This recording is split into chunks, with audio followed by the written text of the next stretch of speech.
हुजूर की कुर्बत का जरिया भी दरूद है।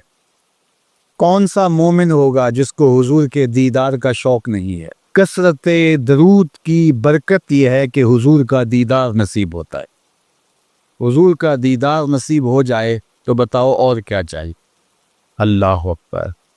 फरमाया जो मेरे ऊपर एक मर्तबा दरूद भेजता है अल्लाह उस पर 10 रहमतों का नज़ूल फरमाता। और एक हदीस में आया जो एक मर्तबा मेरे ऊपर दरूद भेजता है अल्लाह उसके 10 गुनाह माफ़ करता है, 10 दर्जे बुलंद करता है और 10 रहमतों का नज़ूल फरमाता है। तो दरूद पढ़ा हुजूर पे काम अपना बन रहा है। तो दरूद पढ़ने से इंसान का बातिन सवर होता है, अंदर पाकीज़गी नसीब होती, गुनाह धुलते हैं, ऐब धुलते हैं, परेशानियां ख़त्म होती हैं, मुसीबतें, आलाम, मसाइब, दुख, टेंशन, परेशानी जो कुछ भी है ये ख़त्म होता है। और दरूद पुरसुकून बना देता है इंसान। राहत बख्श है वजीफ़ा, सुरूर अंगेज़ है ये वजीफ़ा, नूर बेज़ है ये वजीफ़ा, माहौल में शगुफ्तगी पैदा कर देता है।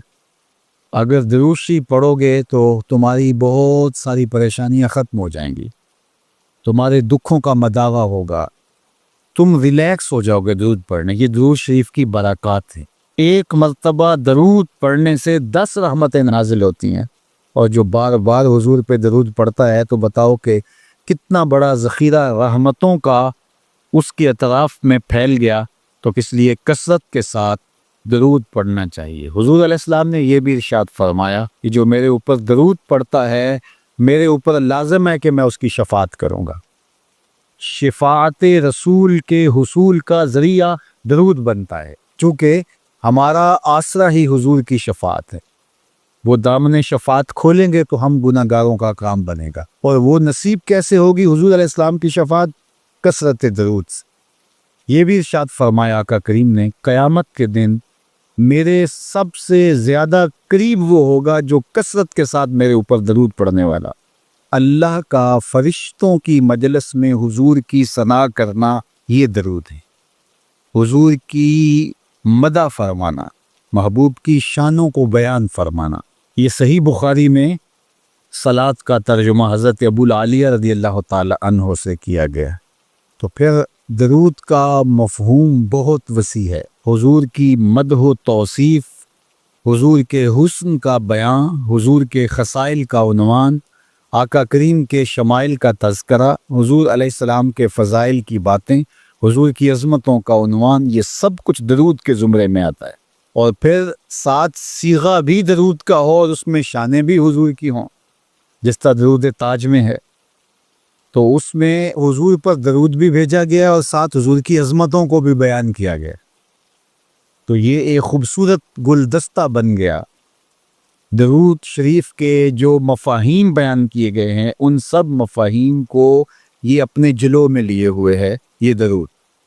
तो कसरत के साथ हुजूर अलैहिस्सलाम पर दरूद पढ़ने की तलकीन फरमाई गई। हज़रत उबई बिन काब रज़ियल्लाहु ताला अन्हु फरमाते हैं कि आका करीम ने तरगीब दी दरूद शरीफ पढ़ने की, बाकी उमूर और इबादत, ज़िक्र, फ़िक्र। तो मैंने अर्ज़ की, इरशाद फरमाए कि मैं आप पर किस मिकदार में दरूद पढ़ूँ, कितना वक्त, कितना दरूद पढ़ूँ। तो आका करीम ने फरमाया माशिता, जितना तुम चाहो। फरमाते हैं मैंने कहा मैं चौथा हिस्सा दरूद पढ़ूँगा, बाकी 3 हिस्से दीगर इबादत और दीगर वज़ाइफ अज़कार बजा लाऊंगा। फरमाया जिस तरह तुम चाहो, जो तुम्हारी मर्जी, लेकिन अगर दरूद की मिकदार को बढ़ा दो तो तुम्हारे लिए बेहतर होगा।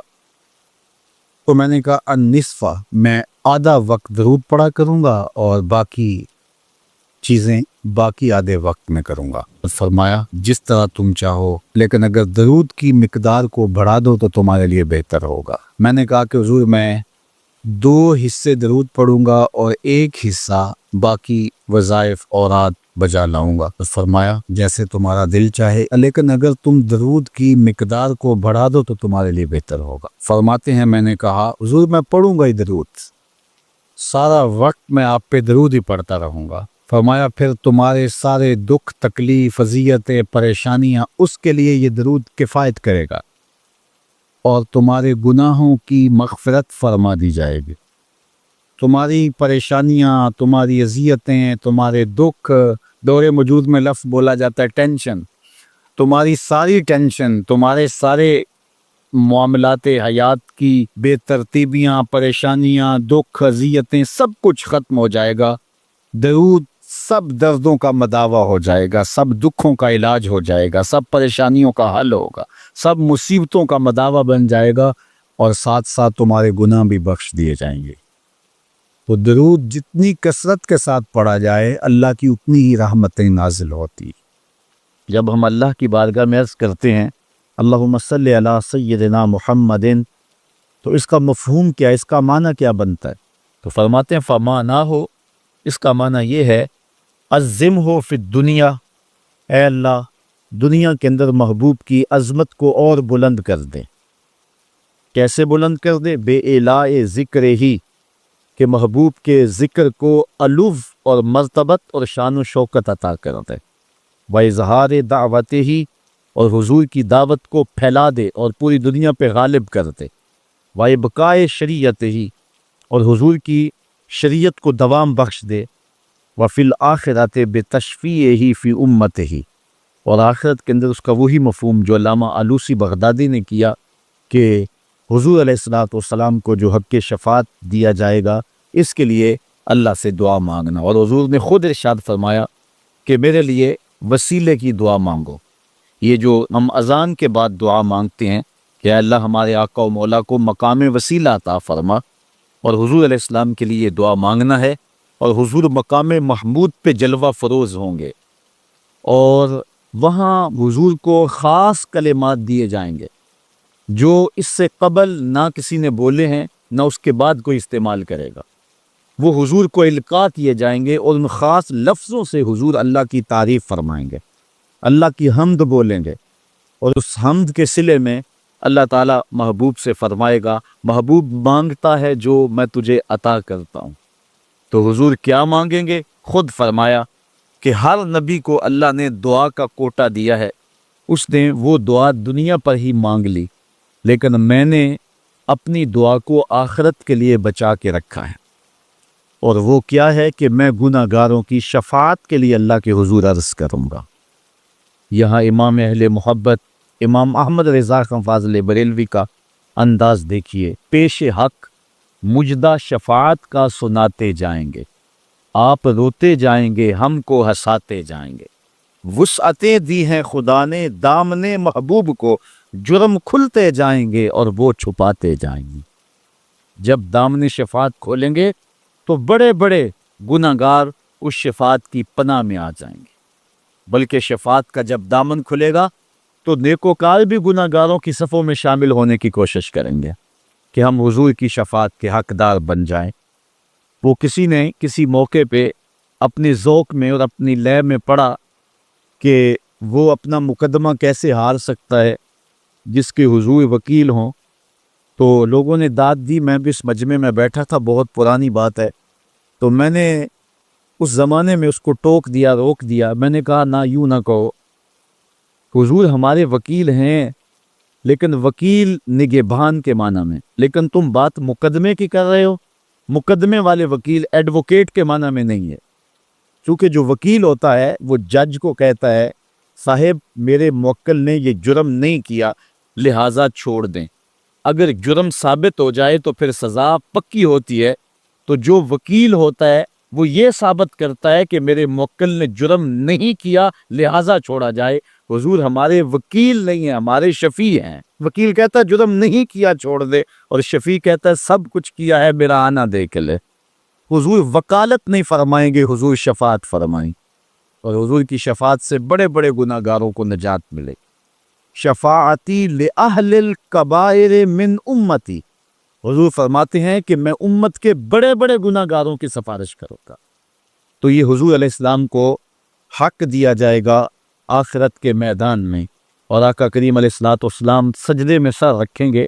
بخاری شریف میں حدیث شفاعت اٹھائیں، ایک بار نہیں 4 بار سر رکھیں گے، اور ہر بار رب کہے گا کہ مالک سر انور تو اٹھاؤ، جو کہو وہ مان لیں گے، جس کی سفارش کرو گے وہ قبول کر لیں گے، اور پھر حضور سفارش کرتے چلے جائیں گے اور امت کو بخشواتے چلے جائیں گے۔ फरमा ऊतीतु शफ़ाअह, मुझे शफात दी गई। और हर नबी को एक दावाए मुस्तजाबा, कबूल होने वाली दुआ ज़िंदगी में अता की गई, दुआ का खुसूसी कोटा दिया गया। हर नबी ने वो दुआ का हक दुनिया पे इस्तेमाल कर लिया, लेकिन फरमाया कि गुलामों, मैंने वो दुआ तुम्हारे लिए बचा के रखी हुई। यहाँ फाके काट ले, तकलीफ़ें काट ली, दुख बर्दाश्त कर लिए, अजियतें तकलीफ़ें क्या कुछ नहीं था जो हुजूर अलैहिस्सलाम ने बर्दाश्त नहीं किया। लेकिन वो शफात के लिए हुजूर क़यामत के दिन बाज़ुए रहमत खोलेंगे तो फिर गुनहगारों की नजात की ज़मानत हो। तो हज़रत अल्लामा इब्न मंजूर अफ़रीकी अलैहि रहमा फरमाते हैं कि ये मफ़हूम है सलात का। जब दरूद की निस्बत अल्लाह ताला की तरफ हो तो इसका मफ़हूम होता है नज़ूल रहमत। अल्लाह ताला जल्ला शानहू अपने महबूब पर मज़ीद रहमतों का नज़ूल फरमाता है, जिससे हुजूर के दर्जे बुलंद होते हैं और हुजूर की अज़मत में और इजाफे होते हैं। और जब फ़रिश्तों की तरफ निस्बत की जाए तो फ़रिश्तों की तरफ निस्बत भी दुआ के माना में है। और जब हम अल्लाह की बारगाह में ये दुआ मांगते हैं कि अल्लाह उस प्यारे महबूब अलैहिस्सलाम पर रहमत नाज़िल फरमा, तो ये अल्लाह की बारगाह में गुजारिश होती है। इसीलिए उलमा ने कहा कि